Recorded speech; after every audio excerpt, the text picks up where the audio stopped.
Hello বন্ধুরা, আজকে আমরা যাচ্ছি বারোদি। সেখানে লোকনাথ বাবার আশ্রমে যাচ্ছি বাবুর নামে পুজো দিতে। তো দেখো, আমরা কিন্তু সবাই সকাল সকাল রেডি হয়ে গেছি। বড়বাবু সামনের সিটে বসেছে, এখন কিন্তু তার ছোট ভাই তার কাছে বসেছে। এই যে আমরা পৌঁছে গেছি, এখন পুজো দিচ্ছি বাবুর নামে, তারপরে আশীর্বাদ নিচ্ছি। আর এখন কিছু সেলফি তুললাম, তারপর কিছু ছবি তুলে নিলাম। আমরা কিন্তু অনেক খুশি সবাই এখানে আসতে পেরে। আসলে মন্দিরে আসলে খুবই ভালো লাগে, মনে একটা শান্তি শান্তি অনুভব হয়। এখন আমরা এখানে ধূপকাঠি আর মোমবাতি দিচ্ছি।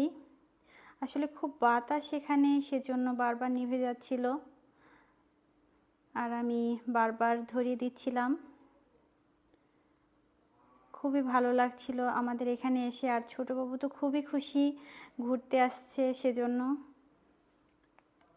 সে দেখছিল সুন্দর করে আমি কি করছি। এই যে দুই ভাই আবার দুষ্টামি করছে।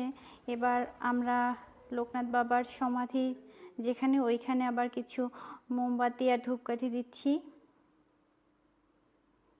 ছোটবাবু কিন্তু একদম চেয়ে চেয়ে দেখছে আমি কি করছি। ও কিন্তু ধরতে চাচ্ছিল, কিন্তু আমি ধরতে দিচ্ছিলাম না, হাতে লেগে যেতে পারে।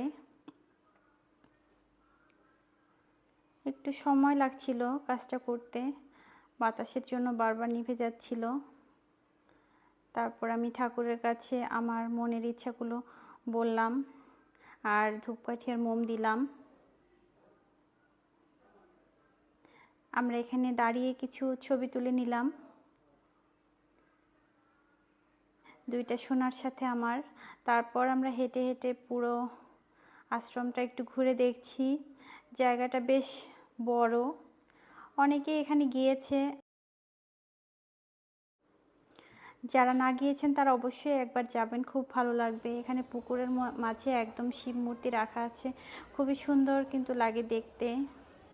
আমি বাবুকে দেখাচ্ছিলাম, বাবুকে বলতে ছোট বাবু তার ওইভাবে বোঝে না। তারপর নতুন একটা দুর্গা মন্দির হচ্ছে, ওইখানে আমরা গেলাম। মন্দিরটা কিন্তু খুবই সুন্দর করে তৈরি করছে, পুরো কাজ এখনো কমপ্লিট হয়নি, কিন্তু মাঝখানে এত সুন্দর কাজ করা, মানে দেখলেই একদম মনটা ভরে যায়।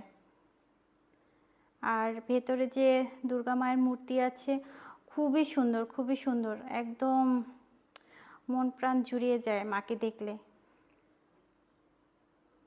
আমরা অনেক